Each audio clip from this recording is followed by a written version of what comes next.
ക്ലാസ്സിലേക്ക് ആരംഭിക്കാം. ഏറ്റവും ബഹുമാന്യനായ എന്റെ ഗുരുവിന്റെ ശ്രീ സജിത് പ്രസാദ് സാറ്, SCS സ്കൂളിന്റെ പ്രിൻസിപ്പള്, മറ്റ് സ്റ്റാഫ് മെമ്പേഴ്സ്, നമ്മുടെ കോർഡിനേറ്റർ ടീച്ചർ, എല്ലാവർക്കും നല്ല ഒരു ആശംസ അറിയിച്ചുകൊണ്ട് ഞാൻ ക്ലാസ്സിലേക്ക് ഇറങ്ങാം. ഇന്നത്തെ കാലത്ത് നമ്മൾ എല്ലാവരും ചിന്തിക്കേണ്ട ഒരു കാര്യമാണ്. നമുക്ക് ചിന്തിക്കാൻ സമയമുണ്ടോ എന്ന് പോലും നമുക്കറിയില്ല. കാരണം റോഡ് അപകടങ്ങൾ കാരണം മരിക്കുന്നവരെയാണ് അതിഭയാനകമായിട്ട് മുൻപോട്ട് പോവുകയാണ്. ഭയാനകമായിട്ട് തന്നെ മുൻപോട്ട് പോവുകയാണ്.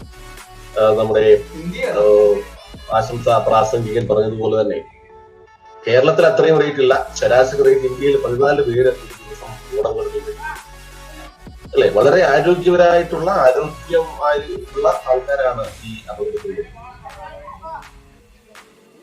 അതുകൊണ്ടാണ് നമ്മളിത് എങ്ങനെ കുറയ്ക്കാം എന്നതിനെ പറ്റി വളരെ കാര്യമായ ചർച്ചകൾ യുനെസ്കോ ഉൾപ്പെടെയുള്ള പല സംഘടനകളും നടത്തിയിട്ടുള്ളതിന്റെ ഒരു ഫലം കൂടിയാണ് ഇന്ന് നമ്മൾ ഈ ഒരു വേദി ഇരിക്കുവാനുള്ള കാരണവും. ഭാരത് സ്കൗട്ട് ആൻഡ് ഗെയിംസ് തന്നെ അതിനും വളരെ ഇമ്പോർട്ടൻസ് കൊടുത്തിട്ടുണ്ട്. എല്ലാ സ്കൂൾ സംഘടനകളും ഇമ്പോർട്ടൻസ് കൊടുക്കുന്നുണ്ട്. തന്നെ പറയട്ടെ, നമുക്ക് എല്ലാവർക്കും മലയാളികൾക്ക് ഒരു ഹാബിറ്റ് ഉണ്ട്. രാവിലെ ആയിട്ട് നമ്മൾ ഉമ്മർത്ത് പോയിരിക്കുക, പേപ്പർ വായിക്കുക അല്ലെ. നമുക്ക് പണ്ട് തൊട്ട് നമ്മൾ ശീലിച്ച ശീലങ്ങളായിരുന്നു. രാവിലെ എത്ര തിരക്കാണെങ്കിലും ഈ ഒരു കപ്പ് ചായയുമായിട്ട് തൊട്ടുമുമ്പലത്ത് ഉമ്മർത്തിരുന്ന പേപ്പർ വായിക്കും. വാഹന അപകടത്തിൽ ഗുരുതരമായി പരിക്കുന്നു അല്ലെ. ഇങ്ങനെയുള്ള കുറേ വാർത്തകൾ നമ്മൾ ഇങ്ങനെ കണ്ടുകൊണ്ടിരിക്കും. സത്യം പറഞ്ഞാൽ ഒഴിവാക്കാവുന്നതല്ലേ. അപ്പൊ അങ്ങനെ ശരാശരി കണക്ക് നമ്മൾ സ്റ്റഡി ചെയ്തു, അനലൈസ് ചെയ്തു. ശരാശരി കണക്കിലൂടെ ആദ്യം നമ്മുടെ ആമുഖ പ്രാസംഗികൻ പറഞ്ഞു, ഒരു ദിവസം ശരാശരി 14 മുതൽ 16 പേര് ഓടപകടത്തിൽ മരിക്കുന്നു.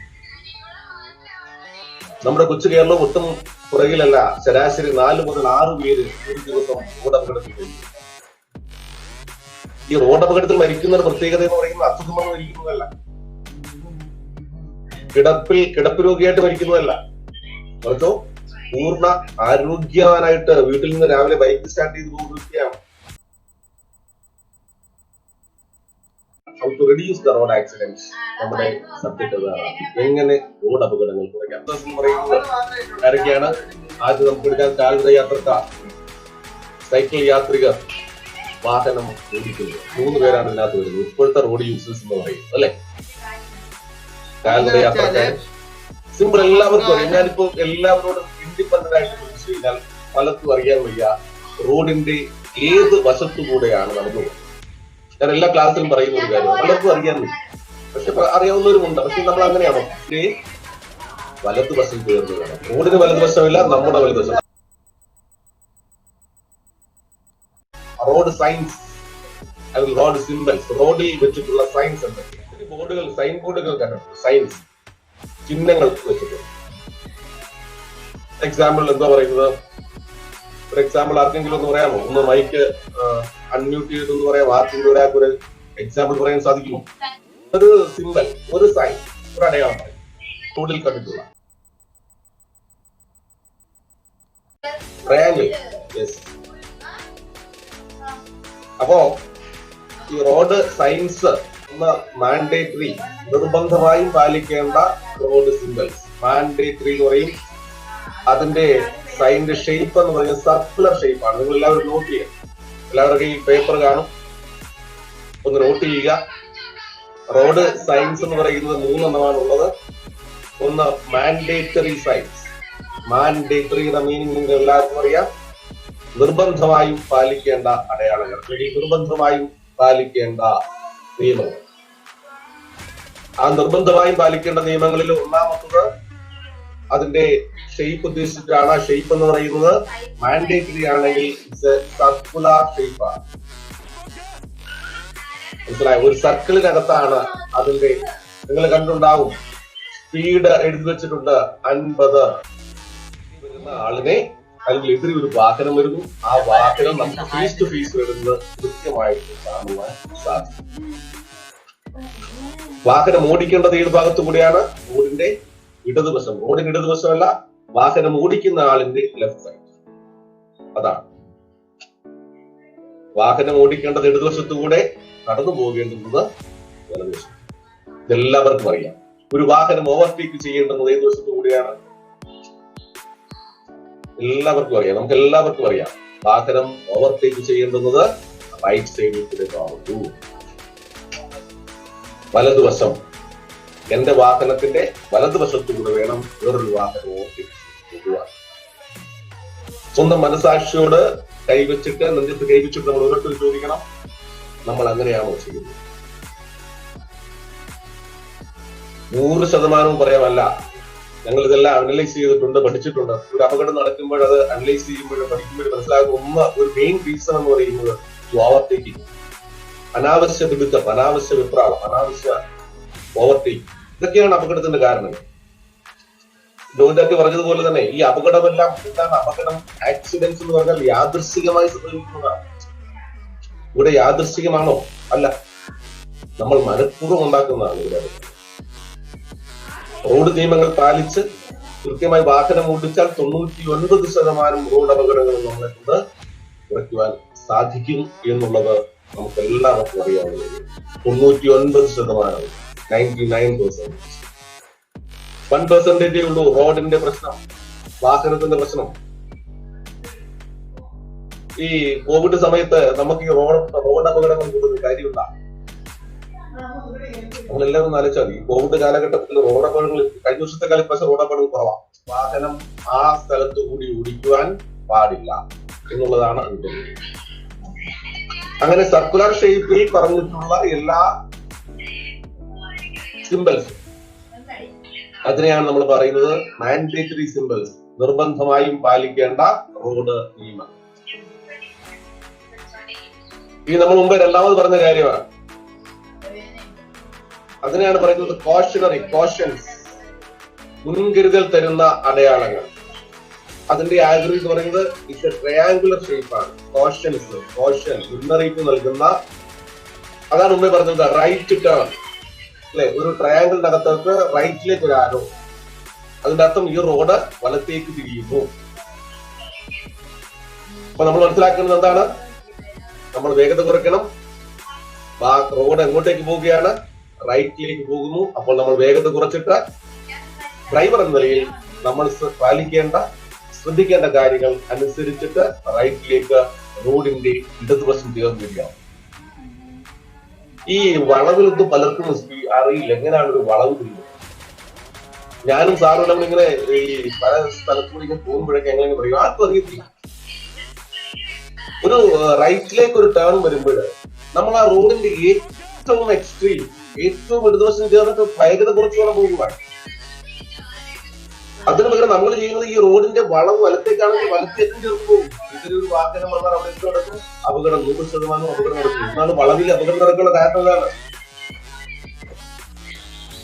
പലർക്കും അറിയാം റോഡിന്റെ ഇടതുവശമാണ്, അത് വളവാണ്, അവിടെ ബോർഡ് ഉണ്ടായിരുന്നു, റൈറ്റിലേക്ക് ടേൺ ചെയ്യുന്നു എന്നുള്ളത്. ഇതൊക്കെ കണ്ടാലും ഇതൊക്കെ മനസ്സിലാക്കിയാലും ഈ വാഹനം ഓടിക്കുന്ന ആളെ ഇതൊന്നും എന്ത് ചെയ്യില്ല, ശ്രദ്ധിക്കുന്നില്ല.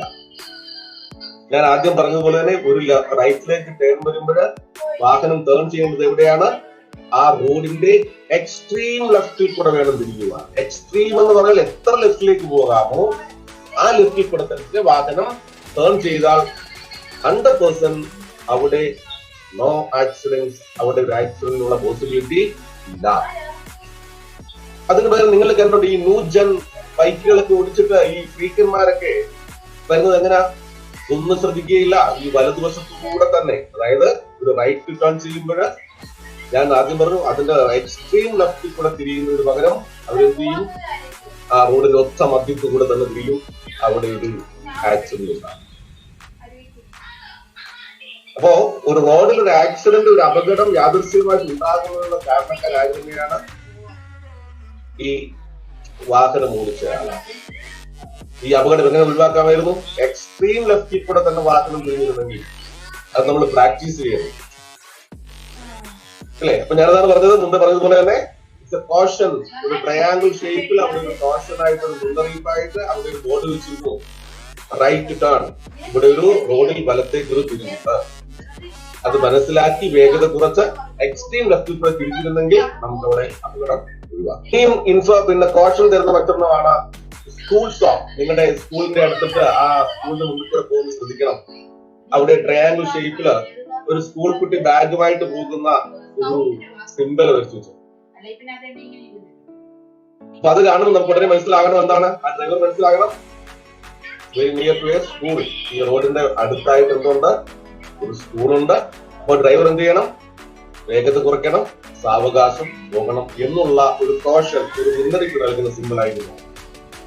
അപ്പൊ അങ്ങനെ കോഷൻ തരുന്ന, മുന്നറിയിപ്പ് തരുന്ന സിമ്പിൾസിനാണ് നമ്മൾ പറഞ്ഞത് എന്താണ്? ട്രയാങ്കുലർ ഷേപ്പിലുള്ള റോഡ് സൈൻസ്. ഒത്തിരി റോഡ് സൈൻസ് ഉണ്ട്. ഞാനത് പിന്നെ നിങ്ങളുടെ ടീച്ചർക്ക് അയച്ചു കൊടുക്കുക, ലിങ്ക് അയച്ചു കൊടുക്കുക. നിങ്ങളത് പ്രോജക്റ്റ് ആയിട്ട് എടുക്കുക, അതെല്ലാം വരയ്ക്കുക. മാൻഡേറ്ററി സിമ്പിൾസ് ഞങ്ങളുടെ സൈറ്റ് ഉണ്ട്. Kerala motor department Kerala MVD എന്ന് ടൈപ്പ് ചെയ്ത് കഴിഞ്ഞാൽ അതിനകത്ത് കിട്ടും. അതിനകത്തെല്ലാം നമ്മുടെ റോഡ് സയൻസ് എന്ന് പറഞ്ഞ് കിടക്കും. ആ road science, road symbols collect ചെയ്യുക, ക്ലിക്ക് ചെയ്യുക.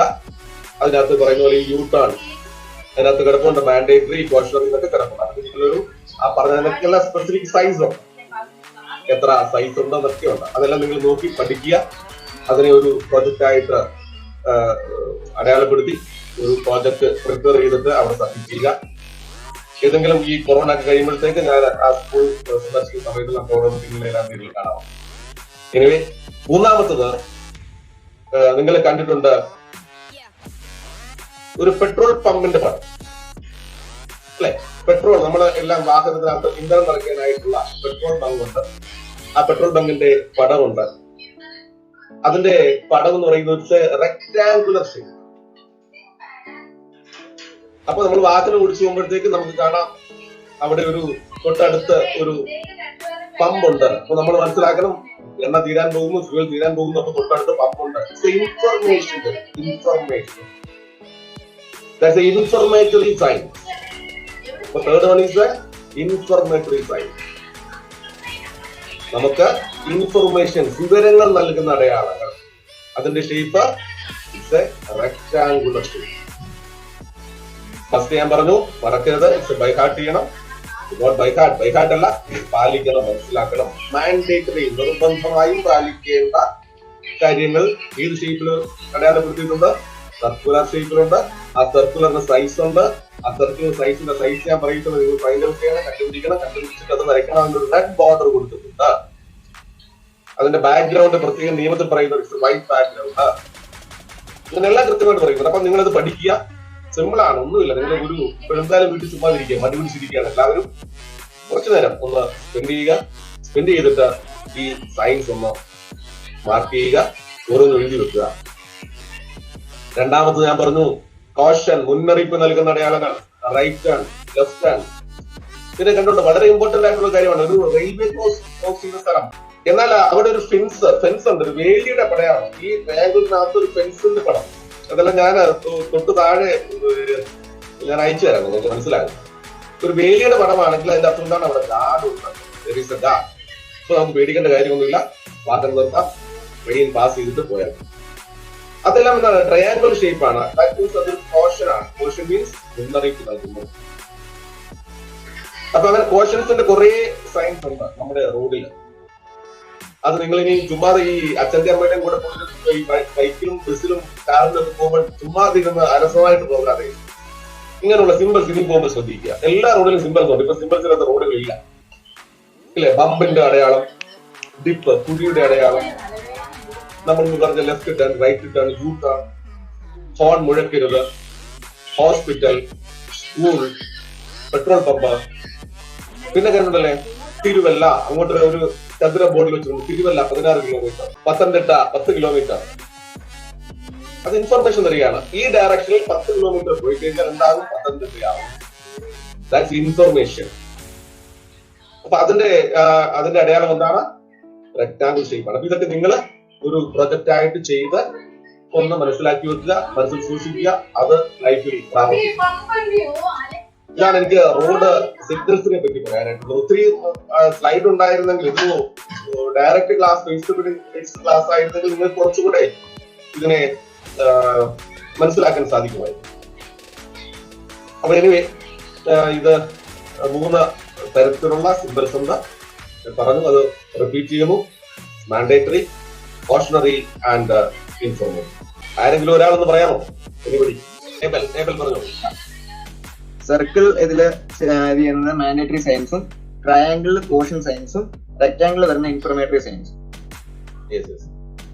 നിങ്ങൾ ഒരു പ്രോജക്ട് ബേസ് ചെയ്ത് അത് ഉണ്ടാക്കിയിട്ട് അത് കൂടുതലായിട്ട് തന്നെ കൂടുതൽ എക്സാമ്പിൾസ് ഉണ്ടാകും. നിങ്ങൾ ബൈഹാർട്ട് ചെയ്യണം, മനസ്സിലാക്കണം. അതനുസരിച്ചിട്ട് വാഹനങ്ങൾ ഓടിക്കാനും മറ്റുള്ളവരെ പഠിപ്പിക്കുകയും ശീലിക്കുകയും വേണം. ഓക്കെ. പിന്നെ വെഹിക്കിളിന്റെ ലൈറ്റ്സ് അറ്റ് നൈറ്റ്. പലർക്കും ഈ വാഹനത്തിന് 2 ബീമുണ്ട്. ബീം എന്ന് പറയുന്നത് ലൈറ്റ് റേസ്. ഒന്ന് പാരലും ഒന്ന് ഡിപ്പ്. എതിരെ വാഹനം വരുമ്പോൾ നമ്മൾ ഡിപ്പ് അടിക്കണം, എതിരെ വാഹനം ഇല്ലെങ്കിൽ പാരൽ ബീം.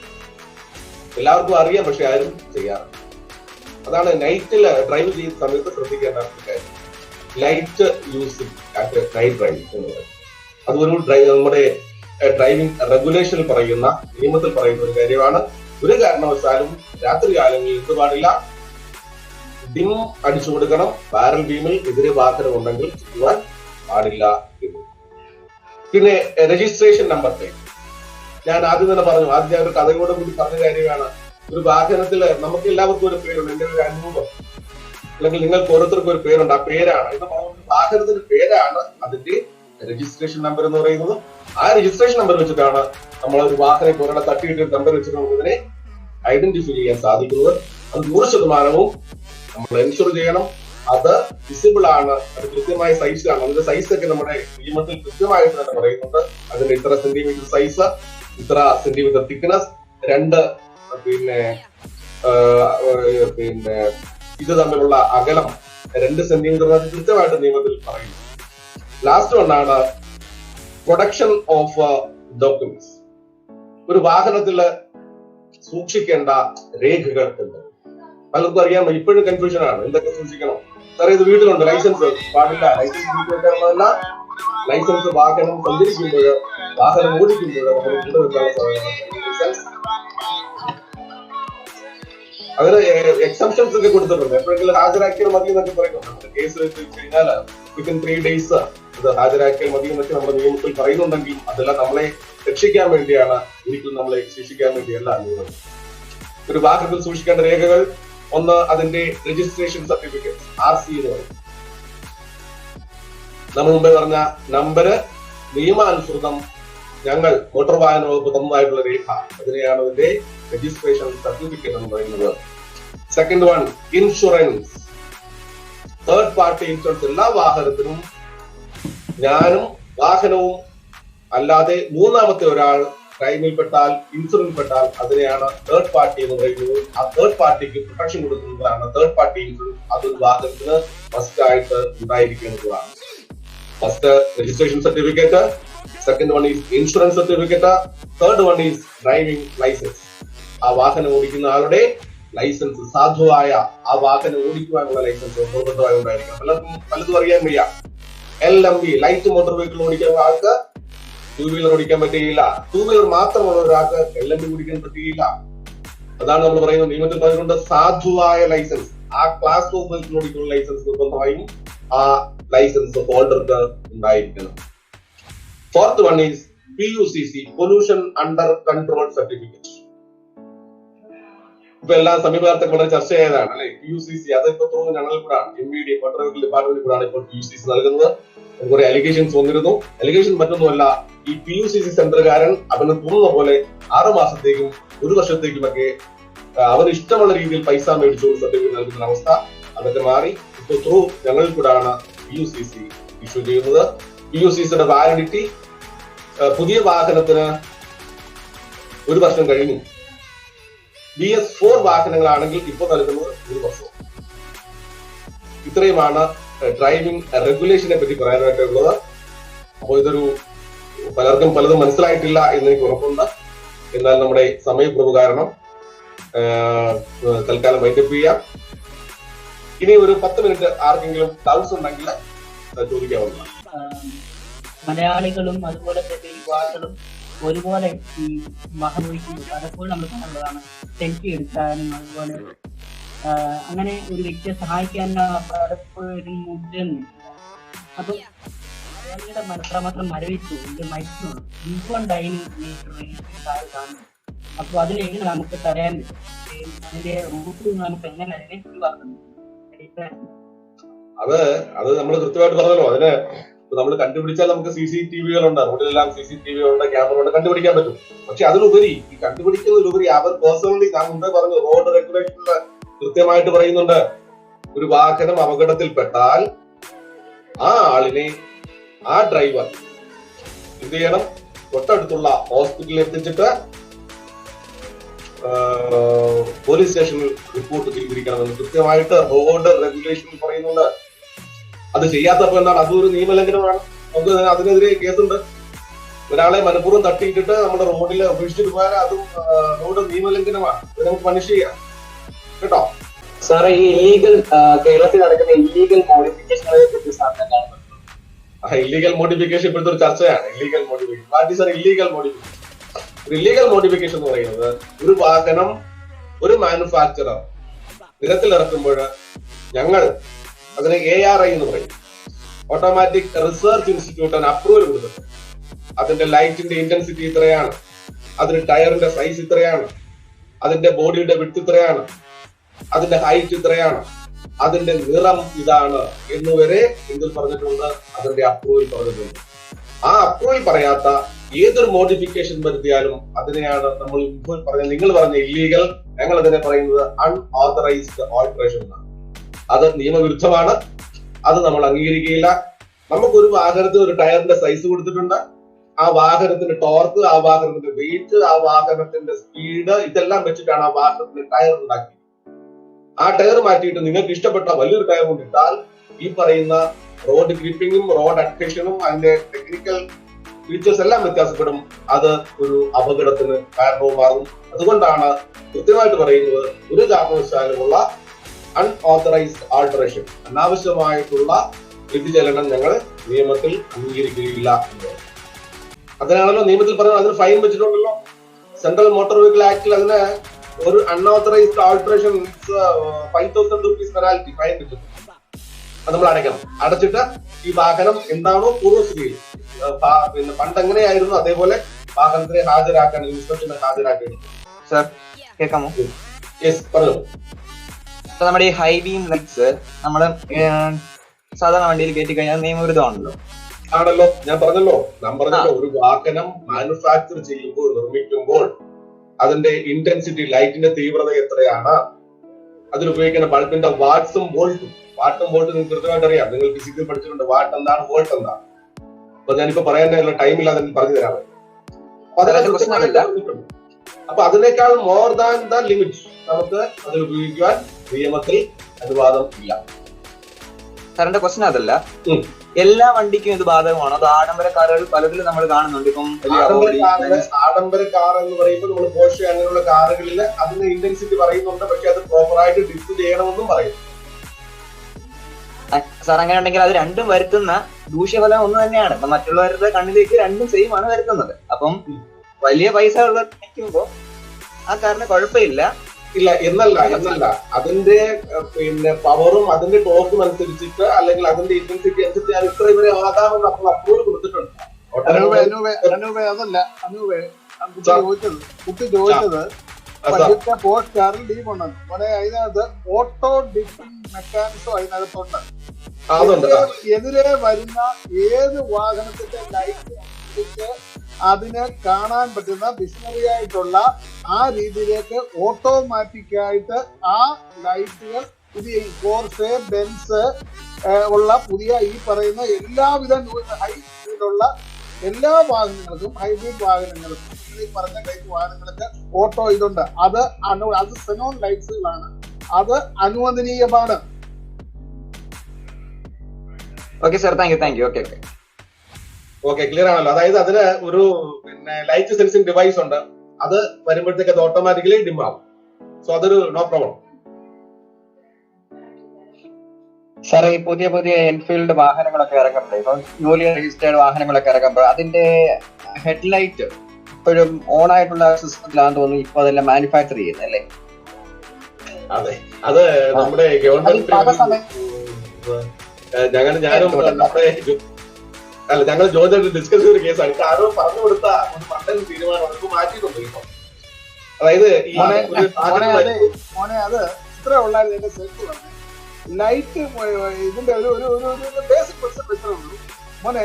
ഫാറ്റാലിറ്റി ആക്സിഡൻസുകൾ ഉണ്ടാകുന്നതിൽ ഏറ്റവും കൂടുതൽ മോട്ടോർ സൈക്കിൾ റൈഡേഴ്സോ അല്ലെങ്കിൽ അതിന്റെ പിൻ സീറ്റിലെ റൈഡേഴ്സോ ആയിരിക്കും ഏറ്റവും കൂടുതൽ മരണം നിരക്ക് വരുന്നത്. അന്നേരം മറ്റുള്ള വാഹനങ്ങളുടെ അട്രാക്ഷൻ മോട്ടോർ സൈക്കിൾ ഓടിച്ച് വരുമ്പോഴത്തേക്ക് ഉണ്ടാകും എന്ന ഒരു എന്താ പറയാ ഒരു കോമൺ സെൻസ് വെച്ച് നമ്മുടെ ഇതനുസരിച്ചുള്ള ഒരു അട്രാക്ഷൻ അതിന് ചുറ്റും ലൈറ്റ് ഇട്ടുകൊണ്ട് പോയി കഴിഞ്ഞാൽ അവിടെ ഉണ്ടാകും. അതുകൊണ്ട് അപകടങ്ങൾ കുറയും എന്നൊക്കെയുള്ള ഒരു കാഴ്ചപ്പാടിന്റെ ഭാഗത്തുണ്ടായിരുന്നു. അത് മാറി. സാർ, ഞാൻ അധ്യാപകനാണ്. ഞാൻ കണ്ടത് പലപ്പോഴും ഇങ്ങനെ പല ഈ പ്രായമുള്ളവരും എന്നോട് പറയാനുണ്ട് വകുപ്പോലും ഇപ്പൊ വാഹനം അടുത്ത് ഇറങ്ങാൻ പറ്റത്തില്ല.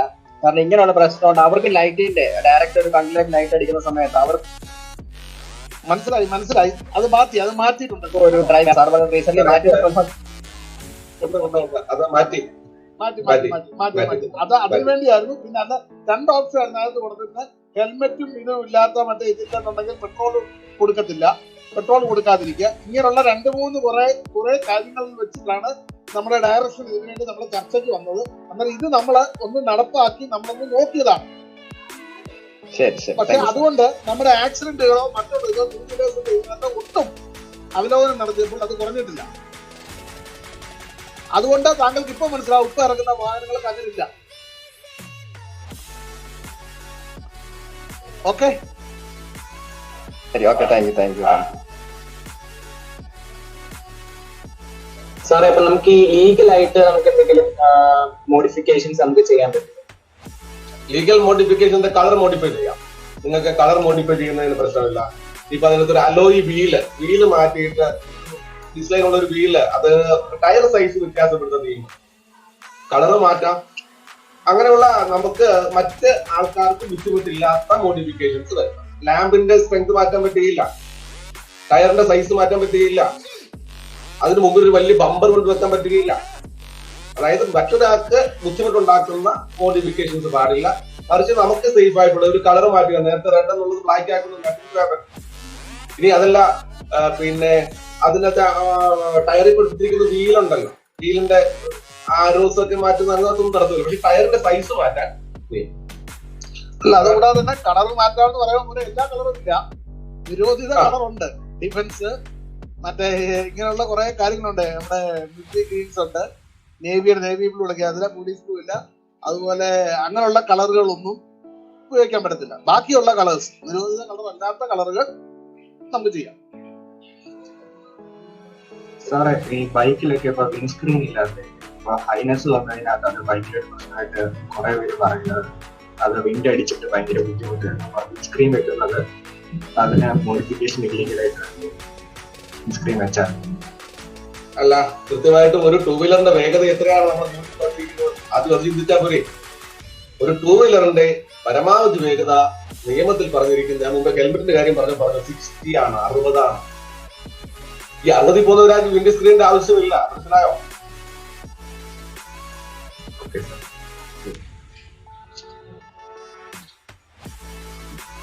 സാറേ, ഈ BS4 വാഹനമാണെന്ന് എങ്ങനെ തിരിച്ചറിയാൻ പറ്റും? കൃത്യമായിട്ട് മെൻഷൻ ചെയ്തിട്ടുണ്ട്. മാനുഫാക്ചറർ കൃത്യമായിട്ട് മെൻഷൻ ചെയ്തിട്ടുണ്ട്.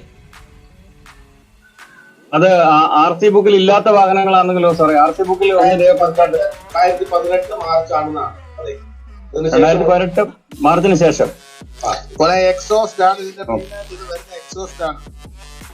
ഈ എക്സോസ്റ്റിൽ ഏതാണ് യൂറിയ ടാങ്കിന്റെ എക്സ്ട്രാ ഒരു ടാങ്ക് ആ കിടക്കുന്നുണ്ട്. എക്സ്ട്രാ ഒരു പൊല്യൂഷന്റെ ഒരു ഇതൂടെ വരും.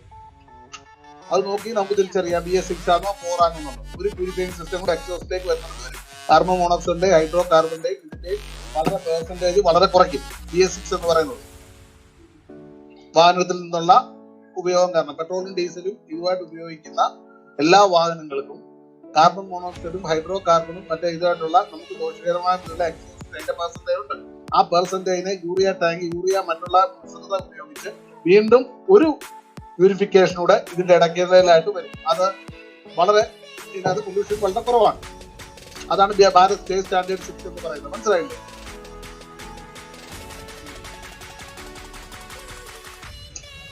സാറേ, അതുപോലെ ഈ സ്കൂൾ ബസിന്റെ ഒക്കെ ഹൈ സ്പീഡിൽ പോയിരിക്കാൻ എഞ്ചിൻ ലോക്ക് ചെയ്യുന്ന ഒരു പരിപാടി ഇല്ലേ?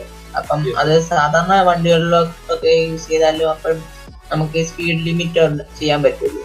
അതെന്താ പിന്നെ ചെയ്യാത്ത? ഉണ്ട്, നിയമത്തിലുണ്ട്. നമ്മളിപ്പോ കൊറോണ കാരണമാണ് ഒരു എക്സംഷൻ കൊടുത്തിരിക്കുന്നത്. എല്ലാ ഗുഡ്സ് വാഹനങ്ങൾക്കും speed governor, speed control unit വെച്ചിട്ടുണ്ട്, അത് വെച്ചിട്ടുമുണ്ട്. പിന്നെ അതേപോലെ തന്നെ ഈ പാസഞ്ചർ വാഹനങ്ങളിലും സ്പീഡ് ഗവർണർ നമ്മുടെ വാഹനങ്ങളിൽ വെച്ചിട്ടുണ്ട്. അതുണ്ട്. അതുപോലെ തന്നെ മോനെ സ്പീഡ് ഗവർണർ എന്ന് പറയുന്ന സാധനം ഇപ്പൊ കമ്പനി ഫിറ്റഡ് ആയിട്ട് തന്നെയാണ് ഇറങ്ങുന്നത്. ഇപ്പൊ ഇറങ്ങുന്ന വാഹനങ്ങൾക്കെല്ലാം കമ്പനി ഫിറ്റഡ് ആയിട്ട് തന്നെയാണ് സ്പീഡ് ഗവർണറും മറ്റൊരു എല്ലാം യൂണിറ്റ് ഡിവൈസ് അതിനകത്ത് തന്നെ ഓൺ ബിൽറ്റാണ് വരുന്നത്. പഴയ വാഹനങ്ങൾ ഇതൊരു വിതിൻ 5 years പഴയ കാലം റിമൂവ് ചെയ്ത് അത് പോയി കഴിയുമ്പോൾ ഓട്ടോമാറ്റിക്കലി ഇത് സ്പീഡ് ലിമിറ്റ് ഉള്ള സാധനങ്ങൾ മാത്രമേ ഇന്ത്യൻ റോഡ്സിൽ കാണുള്ളൂ. ഞാൻ ആദ്യമേ ഇതിനകത്ത് പറഞ്ഞു ഈ ആക്ട് അനുസരിച്ച് അത് വരികയുള്ളൂ. ഇതിനൊക്കെ വേണ്ടി ഒരു ചൂടുവെപ്പാണ് ഇപ്പൊ നമ്മൾ തുടങ്ങിയിരിക്കുന്നത്. Okay sir. സാർ, ഈ വാഹനങ്ങളുടെ രേഖ ഒറിജിനൽ കരുതണമെന്ന് പറഞ്ഞു. അപ്പൊ അറ്റസ്റ്റഡ് കോപ്പി ആയിരുന്നാൽ അതിനെ അംഗീകരിക്കാൻ പറ്റത്തില്ലേ? അറ്റസ്റ്റഡ് കോപ്പി വേണ്ട. അല്ല അനൂപ, അത് അറ്റസ്റ്റഡ് കോപ്പിയും വെക്കണ്ട, നിങ്ങൾ ഒന്നും വെക്കണ്ട. നിങ്ങളെ ഇപ്പൊ കേന്ദ്ര ഗവൺമെന്റ് നോട്ടിഫിക്കേഷൻ വന്നിട്ടുണ്ട്. ഡിജി ലോക്കർ എന്ന് പറയുന്ന നിങ്ങളുടെ ഇതിനകത്ത് നിങ്ങൾ എടുത്തിട്ടേക്കുവാണെങ്കിൽ നിങ്ങൾ അത് മൊബൈൽ ഫോണിൽ നിങ്ങൾ അത് കാണിച്ചാൽ മതിയാവും. എം പരിവാഹൻ പരിവാഹന്റെ അതിനകത്ത് ഒരു ഡിജി ലോക്കർ എടുത്തിട്ട് നിങ്ങളുടെ ഇതെടുത്താൽ മതി. ആദ്യം നിങ്ങളൊന്ന് മനസ്സിലാക്കുക, ഒരു വാഹനത്തിന്റെ മോട്ടോർ വാഹന വകുപ്പിനാകുമ്പോൾ കാണുമ്പോൾ തന്നെ നിങ്ങൾക്ക് മനസ്സിലാക്കാൻ സാധിക്കും. നിങ്ങൾ ഒരിടത്തും ഞങ്ങളെ മോട്ടോർ വാഹന വകുപ്പിന്റെ ഭാഗത്തു നിന്ന് നിങ്ങൾക്ക് അങ്ങനെ ഒരു ബുദ്ധിമുട്ട് ഉണ്ടായിട്ടുണ്ടെന്നും എനിക്ക് തോന്നുന്നില്ല. എന്താ കാരണം വെച്ചാൽ ഞങ്ങൾക്ക് ഓൾറെഡി ഞങ്ങൾ ഇത് ചെയ്യുന്ന ആൾക്കാരായതുകൊണ്ട് രജിസ്ട്രേഷൻ നമ്പർ വെച്ച് തന്നെ ആ വാഹനത്തിന് ടാക്സ് ഉണ്ട്. അത് ഏത് മോഡലാണ്, ഏത് വർഷത്തെയാണ്, ഏതാണ്ടൊക്കെ ഞങ്ങൾക്ക് അറിയാൻ സാധിക്കും.